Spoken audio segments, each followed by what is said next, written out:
So how early should you arrive at the airport before your flight? If you ask the airline, they'll say 2 hours for domestic flights and 3 hours for international flights. But is that really how early you should arrive at the airport? The answer is, it depends. So in this video, I'm going to break down the factors you need to consider when deciding when to arrive at the airport, and then also give you a tool that you can use that will tell you in real time how long the security lines are, and then I'll leave you with a tip on how you can get to airport security faster. Let's go. Dream vacations start here. So I get this question fairly often, so I figured I should just do a video on it. And I'll just say right off the bat, if you're either a first-time flyer or it's been a while since you've last flown, definitely get to the airport early. Follow the 2-hour guideline for domestic flights and 3 hours for international flights.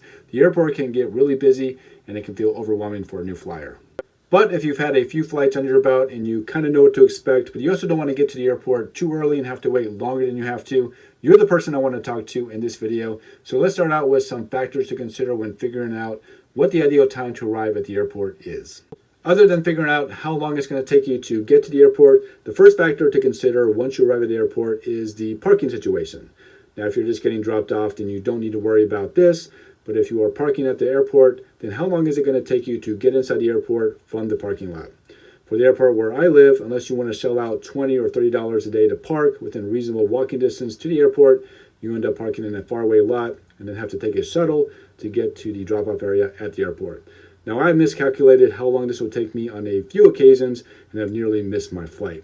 These shuttles are supposed to run fairly frequently, but sometimes they don't for whatever reason, and so you end up waiting to be picked up. And then once you do, the shuttle drives around a lot for what seems like forever, picking up many people with full luggage and then finally heading to the airport. So don't let this happen to you. The second factor to consider is if you'll be checking a bag or not. If you need to check a bag, that means you'll need to make a stop at the airline check-in area first.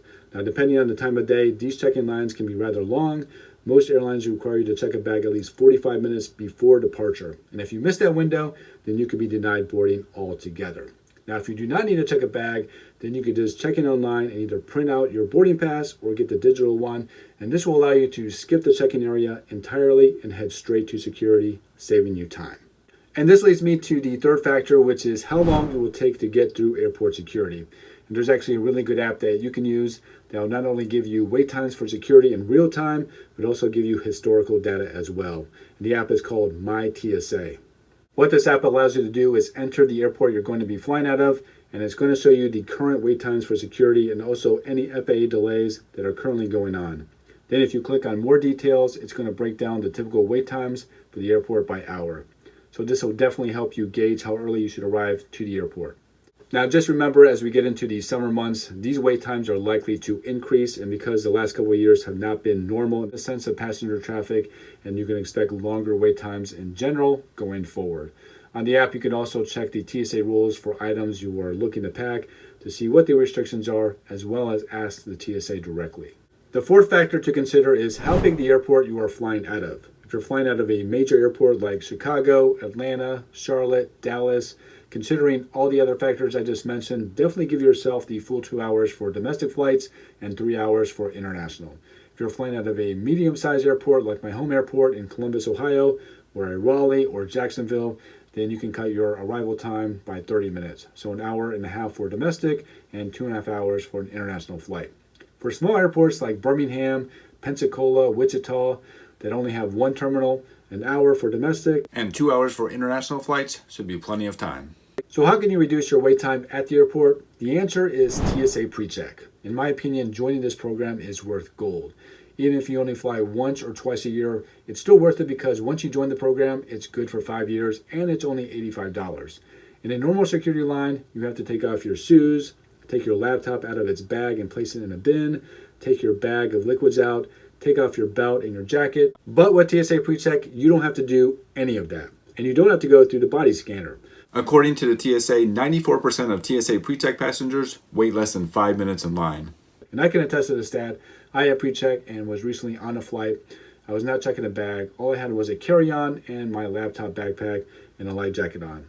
I arrived at the airport 45 minutes before my flight, and I was able to get through security in 5 minutes.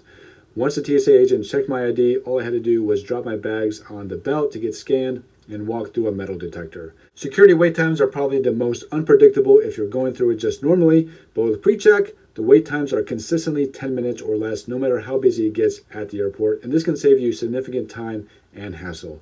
And I'll link more information about the program and how you can apply in the video description. And if you have any questions about anything I covered, make sure to post those in the comment section of this video. Give the video a like if you found this information helpful to you, and consider subscribing to see more of these type of videos. Thank you so much for watching, and I hope to see you in a future video.